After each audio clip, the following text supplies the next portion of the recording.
Hello everyone, welcome back. This week I was inspired by some videos that I've been watching lately of like how much I spend in a week as an X years old in X city, and since I've been feeling so stale and uninspired, I wanted to do my own version. In this video I'm gonna be fully honest, I'm gonna share the exact numbers and hopefully you can learn from my mistakes and I can become more aware of where all my money is going.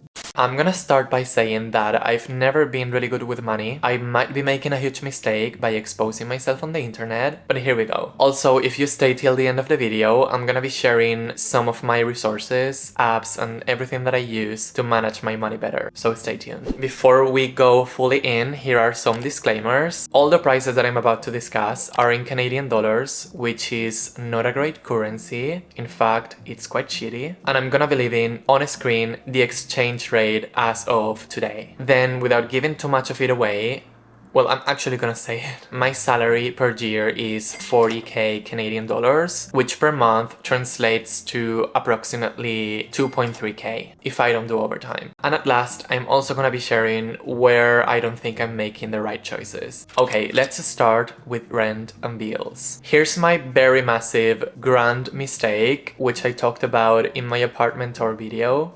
Here, the rent for my studio apartment is 1.2k, which is, as you have guessed, around half my salary. When I rented this place, I thought I was making the right choice. It was the closest to my job, it included all appliances, all the bills, except the internet. I also knew 100% that I wanted to live alone, that was my mission, and on my defense, I want to say that I made this choice in a rush. If you haven't figured it out already, why is it a big mistake? Well, it's obviously half of my salary, ideally it should be a third. It was an unfurnished unit, so I had to buy all the furniture myself. It was stressful, it was draining, I hated every second of it and I underestimated what it was gonna be like. And then a month into my job, I got locked up, like I was working from home for 6 months. So being that close to my office didn't make that much sense anymore. Now let's talk about my bills. Another disclaimer, phone plans in North America, if you come from Europe, you know what I'm talking about, they are so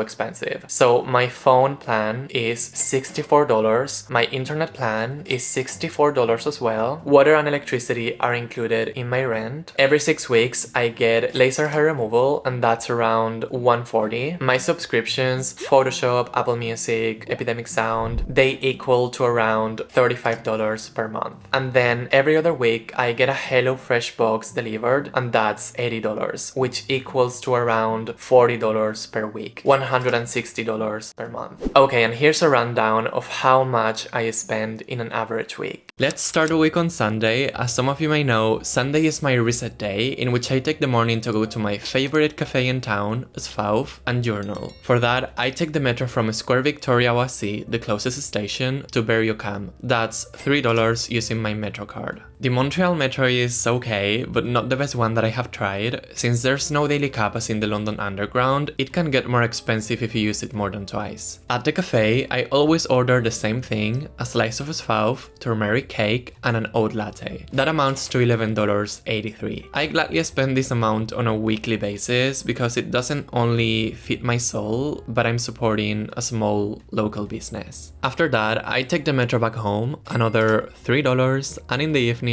I go to the groceries to the closest supermarket, IGA or IGA. I don't know how to say it. From all the ones in Montreal, I say this is probably on the more expensive side. The only reason why I go to this one is because of its proximity to my apartment. Grocery shopping in Canada, North America I dare to say, it's definitely pricier than in Europe, which my wallet doesn't love. I get fruit, blueberries, bananas, I get kombucha, dark chocolate, cookies, baba ganoush. Since I order HelloFresh, my weekly grocery shop is all about snacks, as you can see. This week I spent $65 because I run out from nuts, but the average normally amounts closer to $50. And the total amount for Sunday is $83.51. On Monday, a sad day, I decided to go for a walk during my lunch break and grab a coffee in another favorite spot, La Finca, and that was $6.83. After work, I walked to the Eaton Center to thread my eyebrows, something that I do approximately every 3 weeks. This might be unnecessary to most of you, I get it, but for me, it's like a necessity. This was $15, and the total amount for Monday is $21.75.